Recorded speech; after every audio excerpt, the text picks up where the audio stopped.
আজ তোমাদের সঙ্গে শেয়ার করব জামাই ষষ্ঠীর মেনু। জামাই ষষ্ঠীতে অনেক মেনু হয়েছিল, তো প্রথমে ওর প্লেটটা কিভাবে সাজিয়ে দিয়েছিল সেটা তোমাদের সঙ্গে শেয়ার করে নিলাম। আমি একে একে বলছি। প্রথমেই ছিল ডাল, তারপরে ছিল 5 রকম ভাজা, তারপরে ছিল একটা পুঁই শাক দিয়ে মাছের মাথার চচ্চড়ি, আর 5 রকম ভাজার মধ্যে ছিল ওই কাঁকরোল ভাজা, ঢ্যাঁড়স ভাজা, উচ্ছে ভাজা, আলু ভাজা, আর একটা কি ছিল, পটল ভাজা।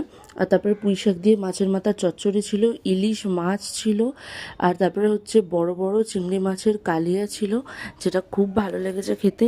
তারপরে ছিল মাংস, আর মাংসর পরে ছিল পাঁপড় দিয়ে চাটনি। এই কম্বিনেশনটা আমার সবথেকে প্রিয়, মানে খাবারের মধ্যে আমার খুব ভালো লাগে চাটনি দিয়ে পাঁপড় এইভাবে খেতে।